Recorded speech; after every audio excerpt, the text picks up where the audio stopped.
Alright guys, welcome. Today we are going to be doing 1 Peter chapter 1, verse 13 through chapter 2, verse 3.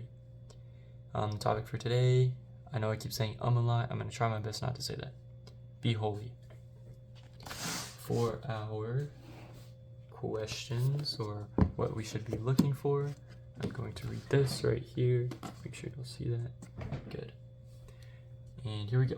So the first one, what has God provided to make possible A, our redemption, B, our new birth, and C, our growth to full salvation? What response is necessary on our part to enjoy the benefits divinely intended for us?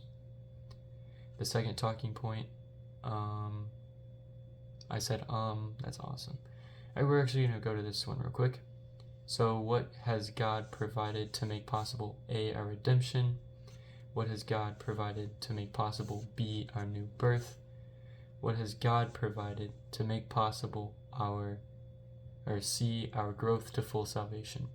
And then what response is necessary on our part to enjoy the benefits divinely intended for us? So what response is necessary for God making possible our redemption, our new birth, and our growth to full salvation? Second talking point, in what ways ought our new God-given life as Christians to be expressed? What changes or new standards should characterize our daily living?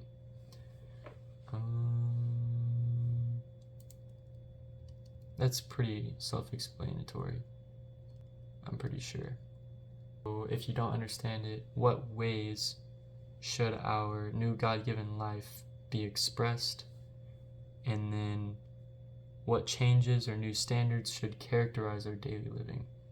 So what characterizes the new standards through the God-given life that should be expressed, if that makes sense? Oh no, keep saying it. But here is, we're going to be looking at reverent fear. It means with reverence and awe. Reverence pretty much means submissiveness to I have it put over here. So reverent means with deep respect or submissiveness, and awe means pretty much the same thing. The second part of the notes is as strangers. It also says this in 117. This means you're temporary sojourning in a place to which you no longer belong. I looked up sojourning, or however you say that word.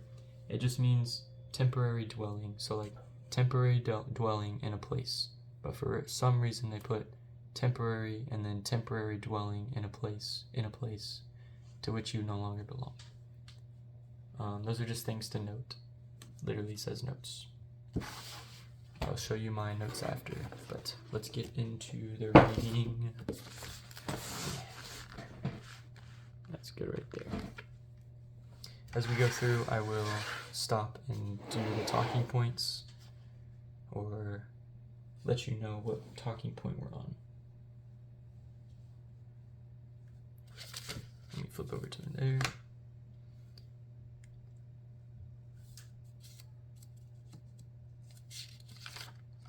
Nope. Alright. Verse 13. Therefore, with minds that are alert and so fully sober, set your hope on the grace to be brought to you when Jesus Christ is revealed at his coming. As obedient children, do not conform to the evil desires you had when you lived in ignorance, but just as he who called you who is holy, so be holy in all you do. For it is written, be holy, because I am holy.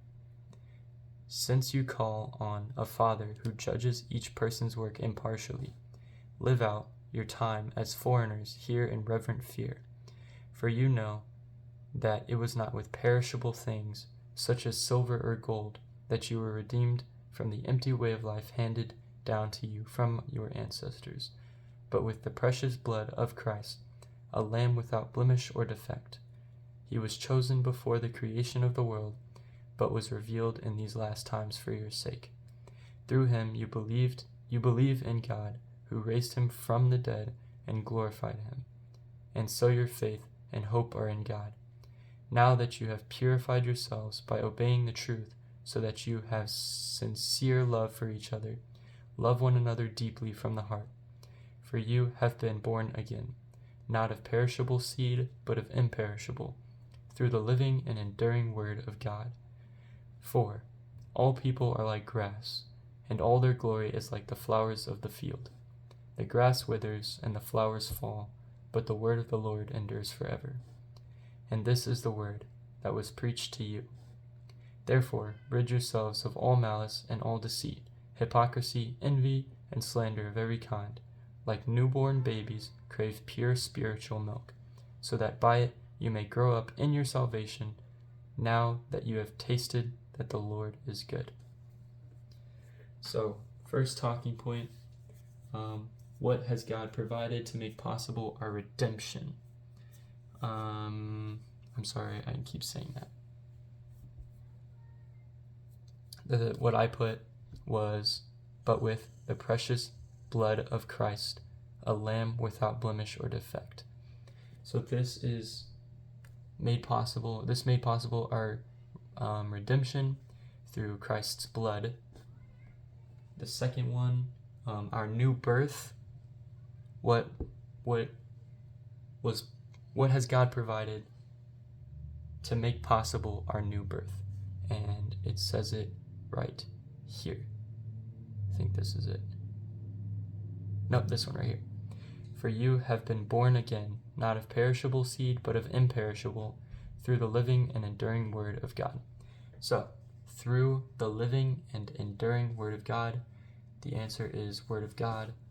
That is what God provided to make possible us being born again. And then C, our growth to full salvation. It says it right here. I'll start right here, verse 2, chapter 2. Like newborn babies, crave pure spiritual milk, so that by it you may grow up in your salvation. Right there. So I put pure spiritual milk.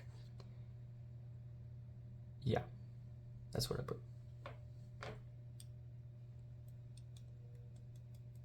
Alright, I put pure spiritual milk that tastes like the Lord who is good. Tasted that the Lord is good.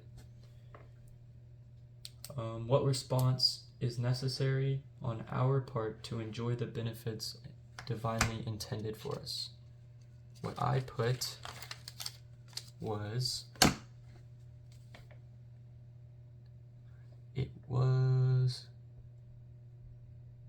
right here. As obedient children, do not conform to the evil desires you had when you lived in ignorance. But just as he who called you is holy, so be holy in all you do. For it is written, be holy because I am holy. So not conforming to your old evil desires, being obedient to God, and being set apart or holy. I didn't put that part, but I'm going to put that anyways.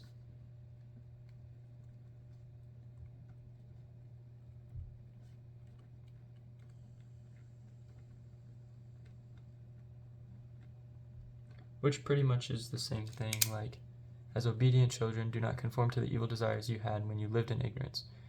So you would be obedient children, not conforming. You would already be set apart from most people, and then God backs it up with being holy, which is also set apart. All right, talking point 2. In what ways ought our new God-given life as Christians be expressed, or to be expressed?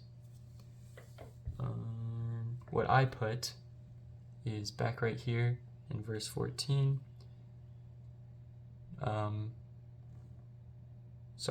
As obedient, so new lives expressed as obedient children, And then I also put one of the first things, with minds that are alert and fully sober. And finally, being holy, which also means set apart. I don't know why I keep saying that. You already know what that means. So the three main things is minds that are alert and sober, or fully sober, so that you'll be ready for the coming of Jesus Christ. Obedient, not conforming, and being holy are the three things I put. And what changes or new standards should characterize our daily living? So the changes or new standards that I personally put were being holy. That's a new standard, as expressed throughout the passage. Or I guess really only one time. A little bit right there. I basically, everything I put for talking point number 2, the first talking point, which was, in what ways ought our new God-given life as Christians be expressed? All I put was everything right here, but summarized it and characterized it. So the first one I put is holy. Being holy is a characteristic of our daily living. The next one would be with minds that are alert and fully sober. I put maintain a clear and rational mindset.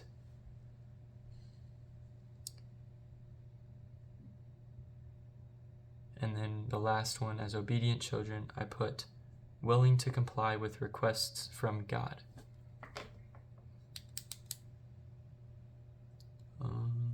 That's pretty much it. The main point, or the main takeaway, is obviously right here, where it says, "He who called you is holy, so be holy in all you do. For it is written, be holy, because I am holy." That's the main talking point. And that's all I got.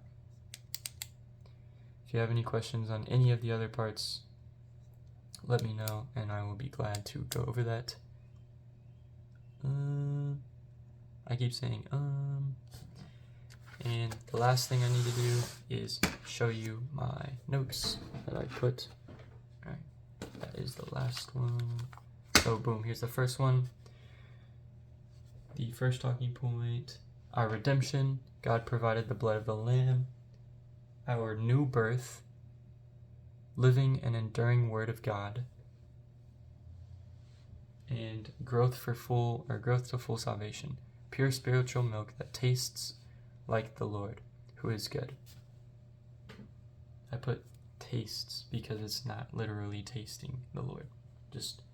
Y'all already knew that. I'm being stupid right now. Alright, and then the second point, what ways ought our new God-given life as Christians be expressed? New lives expressed as obedient children with minds that are alert, and fully sober, and being holy. And then the characterization for those things is being holy is set apart. Minds that are fully alert, that are alert and fully sober, maintaining a clear and rational mindset. And then the last one about, might have to look again. Obedient children was willing to comply with requests from God. That's the, That should be something we always strive to do, is comply with requests from God.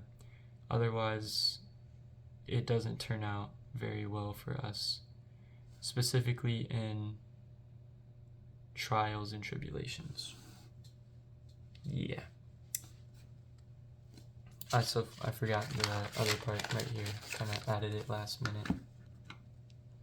So this is talking about what response is necessary on our part to enjoy the benefits divinely intended for us.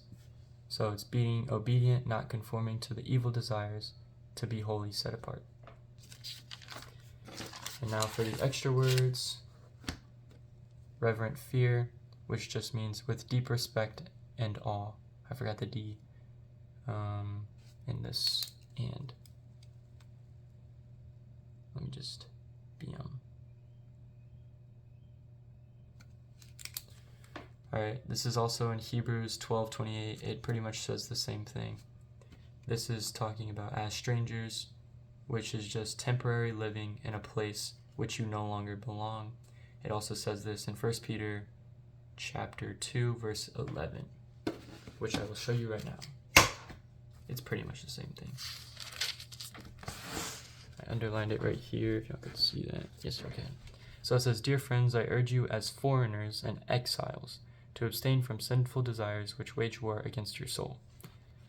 So you are a foreigner and an exile to this world because your dwelling is no longer here on earth, but in Jesus Christ, to the glory of God the Father, for heaven. Boom. That's pretty much all I got for this reading. I appreciate it, and I will see you guys later. Peace.